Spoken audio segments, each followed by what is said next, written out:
Hey, in this video I'll be reviewing and discussing the second Percy Jackson book, Percy Jackson and the Sea of Monsters.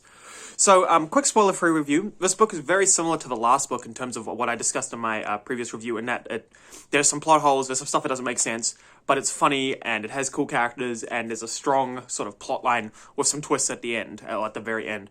And so it gives you this sense of, like, you're going somewhere, but you don't quite know where you're going, or you I do, because I've read this book before, and you probably will, because you'll probably figure out vaguely where it's going, but you still have it's an interesting structure, like a defined structure, and there's a little bit of a twist at the end, and the characters are cool, it's funny, and you're gonna have a good time.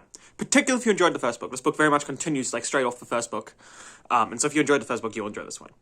So, just getting into some more spoilers, this book, starts off, with, like, a funny sort of comedy action scene, as Percy Jackson is wont to do, which I really enjoyed, and then we move into some sort of manufactured drama, I would say, where it's like Chiron has been like sent away from camp because he's like a son of Kronos, and it's like, well, aren't the gods sons of Kronos as well? But anyway, and we have some manufactured drama where, like, when you do doesn't like Percy, and there's like some drama there, and Annabeth and Percy have some like drama, and it's a little bit obnoxious, but whatever. We're moving through, and then we move into the actual quest part of our thing, where we have, and this one's a little, almost, I enjoyed it a little bit more than the first one in terms of the way the quest is structured, because now Rick Riordan did a good job of giving us two objectives. He gave us one, like, sort of meta objective, like one objective that's part of the storyline, like we need to find the Golden Fleece, and that's why, but then he also gave us, like, the personal objective, we need to find, Grover, who is our friend, and we like him. And so it kind of gave this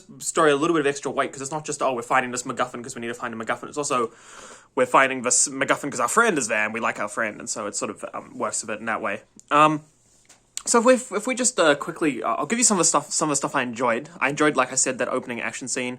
I always enjoy Percy's. I liked the new character Tyson. I thought he was really cool, and I enjoyed Percy's interactions with him.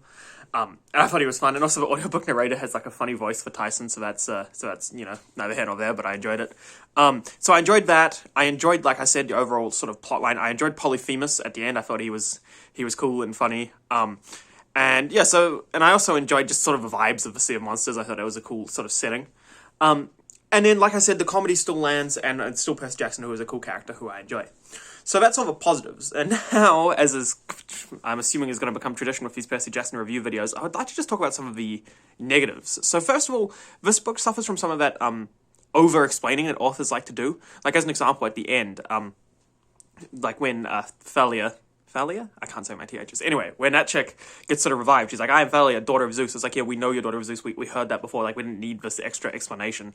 So that's one problem. We just get stuff a little bit over-explained. But then, obviously, there's still sort of the plot holes I talked about where, like, gods, like, help them in some places, but then don't help them in others. And it's just, like, it's very weird and inconsistent.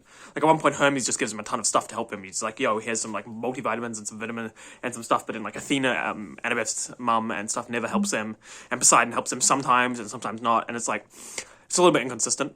And then also, I was a little bit displeased with some of just the sort of manufactured drama and stuff, particularly at the start, where like Annabeth and Percy are like, Annabeth doesn't trust Percy, and they like argue about Tyson and stuff. And it's like it just felt a little bit, particularly after what they went through in the last book. It's like, would they really be like arguing about such small things? Maybe they would. I mean, they are teenagers, but either way, I didn't really enjoy that too much. And also, the main criticism I have of this book.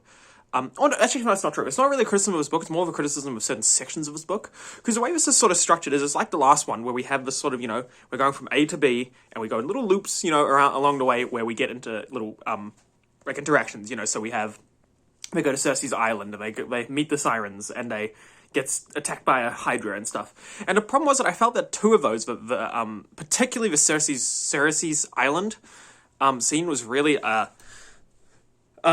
was really sort of derivative of the last book, or sort of the same as the last book, because in the last book there was two separate instances where they go to a place, it seems nice, then it turns out to be bad. So the first one is when they visit Medusa, and they're like, oh, Medusa's nice, this is all nice, we get free burgers, and then it turns out that Medusa's actually evil and is trying to turn them into stone, right? Then the same thing happens, they go to the Lotus Casino, they're like, oh, this casino's really nice, but then it turns out that they would be stuck in the casino forever, and it's not nice. So I guess my sort of criticism is we do the same thing in this book. They go to Circe's island, and they're like, oh, this is nice, it looks cool, we can get a makeover and stuff. Oh, it turns out it's not nice, turns out she wants to turn all men into guinea pigs. Which is just kind of an extra bit of fun, I guess. But my criticism is that we've kind of seen this sort of angle before. We go, looks good, turns out to be bad, we escape. And I just sort of found that that fell a little bit flat because I've obviously seen it before. One other thing I'd like to talk about is this book is a much more personal villain. Obviously, last book I guess we sort of nominally had Kronos as a villain towards the end. I mean, Kronos is obviously an overarching villain of this whole series, but this book we had Luke, who's much more sort of concrete, personal, defined villain who Percy has specific backstory with. Obviously, Luke tried to kill him at the end of the last book, and I felt that helped a little bit. I always enjoyed Luke as a villain. I think that he has like sort of a personality and charisma on the page to really make you not root for him. That's not the right word, but to make you understand him and maybe understand his motives and stuff. Particularly because his motives actually are kind of understandable. The Olympian, as I sort of discussed a bit in the last video, the Olympian gods as presented in this book and also just in mythology in general are kind of dicks. So you can kind of understand how Luke's a bit triggered about this whole situation. So yeah, this book. Another thing to note about it is it's quite short. It's really quick. I was listening to it on audiobook and I finished it in one day.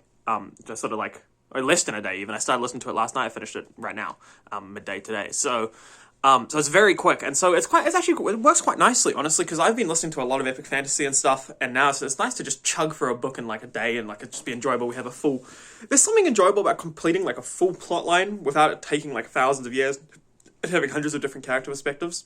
In fact, that's actually one thing I'd like to talk about briefly here, is that Percy Jackson is told in first person past tense, so it's almost like a recount, I'm not sure if you remember back in, like primary school, you'd write a recount and stuff, and obviously it'd be bad because you're in primary school, it wasn't good, but the point I'm trying to make is that this is sort of an interesting structure. It's kind of like Percy Jackson just telling his story, and the first person it makes the story feel a lot more sort of contained, because like I said, I've been listening to epic fantasy, so when you read like some Brandon Sanderson or some, what would we call Joe Abercrombie, first law's epic fantasy, I guess it is, then, you got lots of different perspectives, and you've got to keep track of lots of different stories and stuff, and there's something refreshing about just going through one story, just, chugging through it, having a good time, completing it, and then moving on.